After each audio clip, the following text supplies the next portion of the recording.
Okay, so I'm going to go over a lot of these questions with the graphing calculator. Now, I talked you through some of them if you watched the other video without the calculator. Um, I certainly explained a lot about it, how the calculator would work, but in this video, I'll just actually use the calculator. So let's get into it. Number one, I explained in the last video. It's pretty self-explanatory because it's already graphed. So we'll just jump into number two. Now, here's what we'll do in number two. So we're going to graph both equations. So I'm going to go to my y equals. I'm going to clear out what's already here. And I'm going to type in the original function, which is 2x plus 5. So 2x plus 5.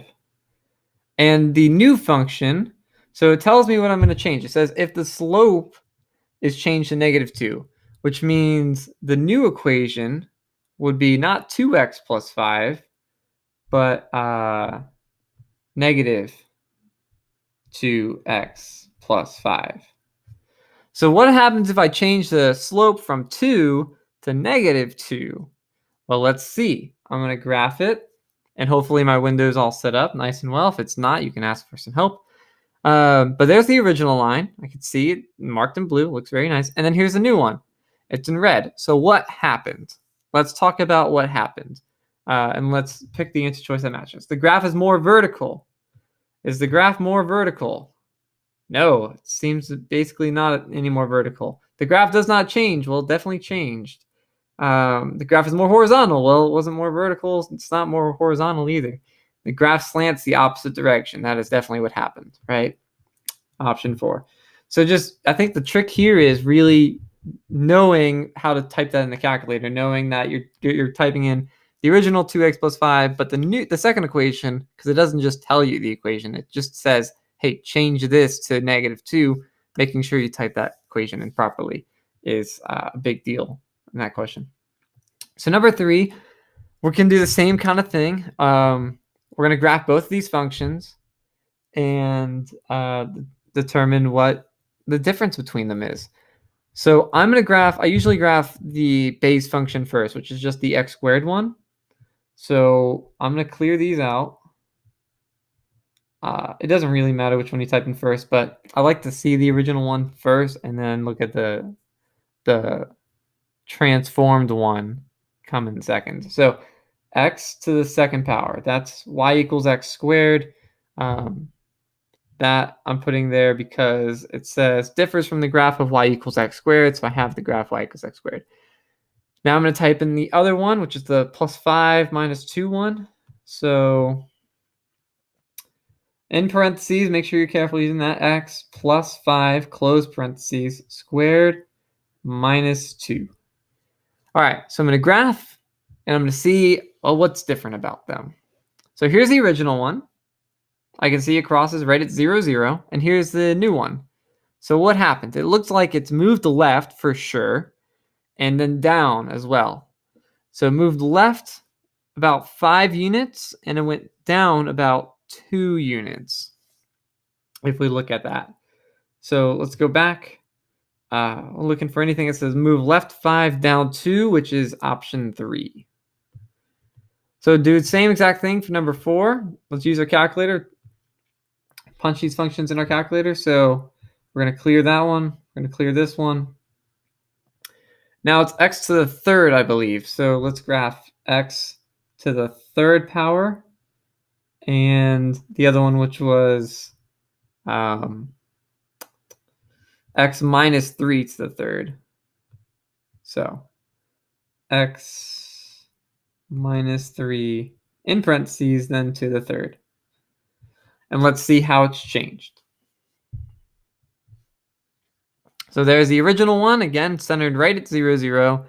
And then here's the second one. Okay, so the second one moved to the right. Didn't move up or down.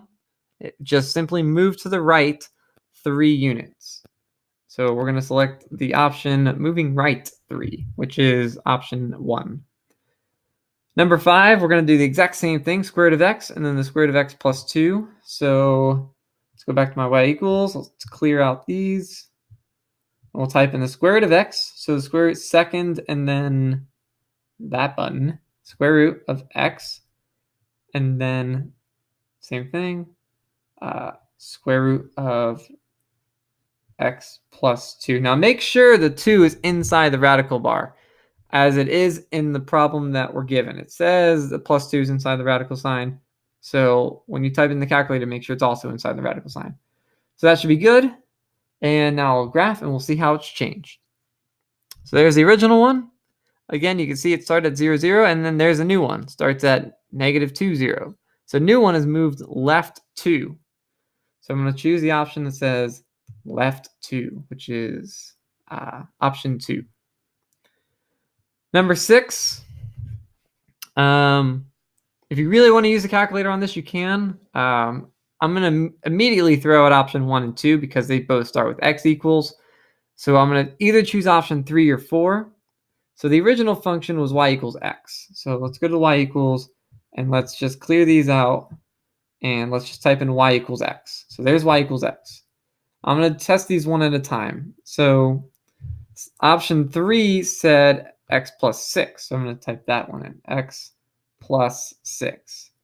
And I'm going to see what happens. Now I'm looking for, the question says, which one moves it up 6? So there's the original one in blue. And the red one you can see is above it 6 units higher. So it looks as if option 3 is it, because it's the same exact line. It's just 6 units above the blue line, which is the normal y equals x line. But just for fun, let's see what happens if we type in option 4, which was x minus 6. Just to make sure that it doesn't also move up 6. So again, here's the original function. And then the new function in red is below it. So it seems as if it moved down 6. The red function did. And that's not what the question's asking. The question's asking which one moved up 6, so it would have to be option 3. Right. So when it comes to this one, I guess you can just type in all 4 in your calculator and see which one matches the graph that you see. So I guess that's the best way to do it. Let's just open up our calculator and start typing in some of these functions. I'm going to type them in all at once, but we'll try to keep up with it. So go to your y equals. Now, if you're wondering how to type in absolute value, pay attention because I'm going to show you. So absolute value, if you hit the math button, which is right up below the green alpha button, the math button right there, and you scroll over to number, the very first option says ABS. So we're going to choose that. So I believe the calculators in my classroom show it up like this with the absolute value bar. So we're going to type in x minus 3. And then I'm going to use the arrow key to get out of the absolute value bar to type in the plus 2. So that's option 1. I'm going to type in the other options as well. And we're going to see, just so I can see all 4 of them at the same time. So again, go to the math button, go over to number, hit that. And we're going to type in x plus 3. Get out of the absolute value bar, and then plus 2. And then we'll go to option 3.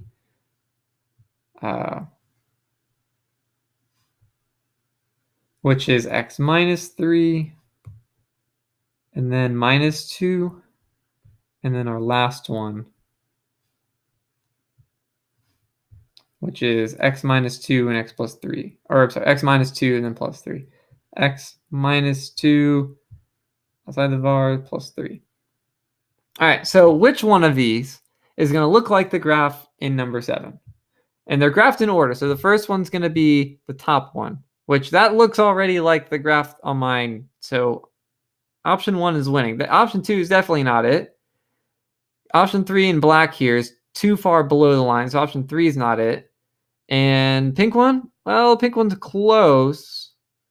So it's either the pink one or the blue one. But I think if we look closely enough, the blue one is at the center point is at 3, 2. And the pink one center point is at 2, 3. So it seems as if the blue one is going to be the winner there. Because the order pairs look like it lines up better than the pink line. So yeah, the blue one, which I believe was option 1. And if you're ever wondering, by the way, I think my calculators are color. So if you go to your y equals, it'll tell you what color it is. You can see y1's got the blue mark next to it. Y2's got the red. Y3's got the black. And then Y4's got the pink. So if you're ever wondering which one's which on your graph, well, you can go check that out. So it'll tell you Y1 was the blue one. y2 was the red one, and so on. So yeah, the blue one won, which is the x minus 3 plus 2 equation. All right, so number 8, which of the following is the parent function of the function graphed?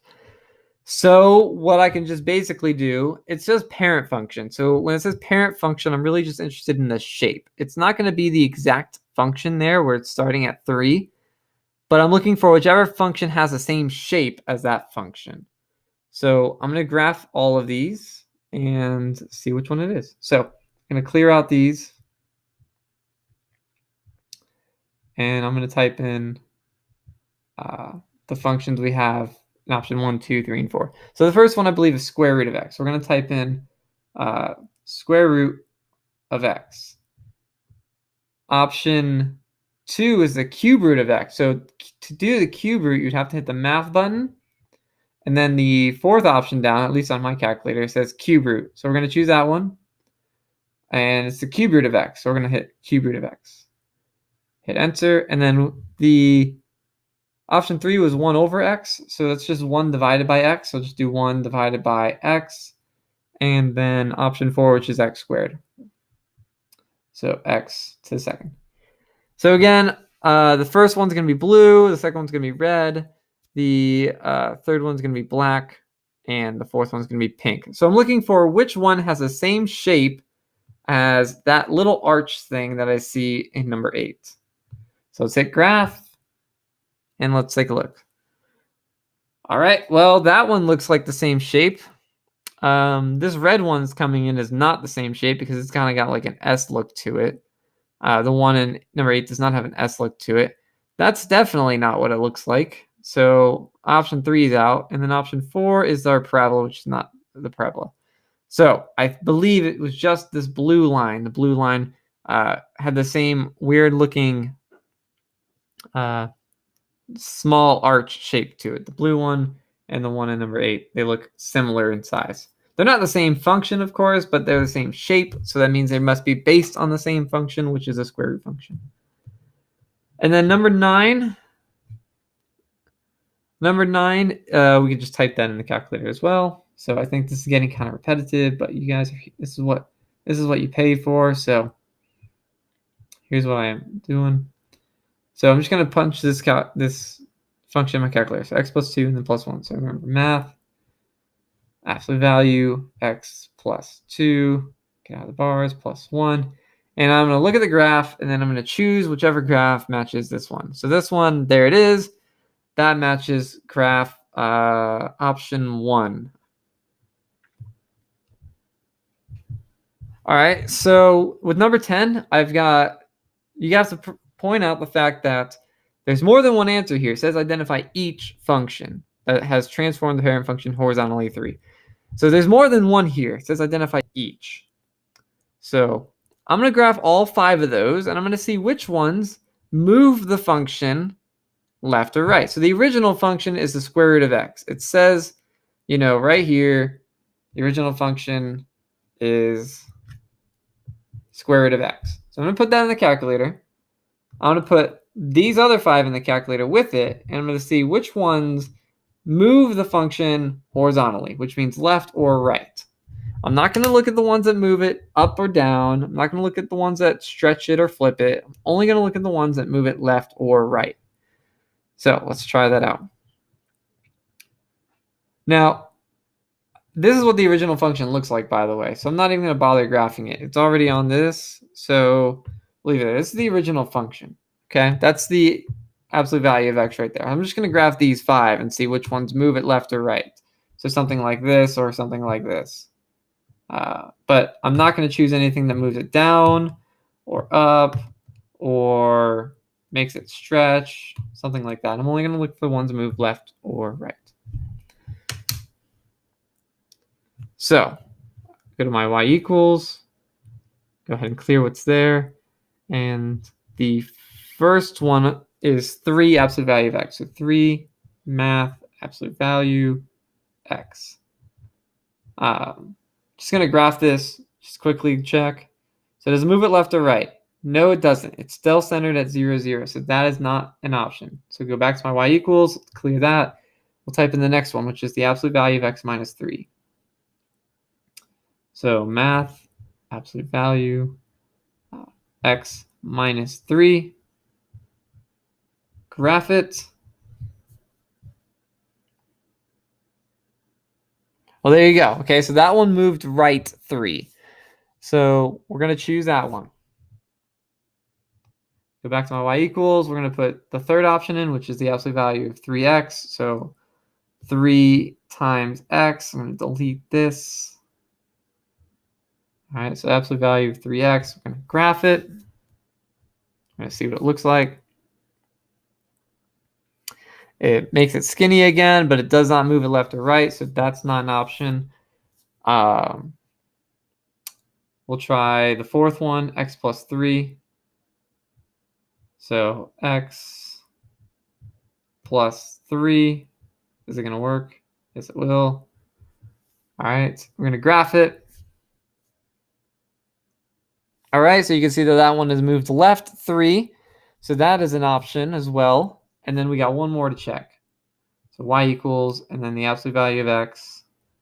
I'm just going to delete these. And then put my plus 3 on the outside. Graph it. All right, and that one has moved up. So it did not move left or right. So that one's out. So there's only 2 answers in this one that we found. That's going to cover it for this video, guys. I hope you learned something about your graphing calculator. These are very, very easy with the graphing calculator. I apologize if it took longer than it needed to, but you got to be thorough sometimes. And we were thorough. So I will see you in whatever the next one is. I think the quadratics complex numbers, which is a doozy, by the way. So we'll see you there. Bye.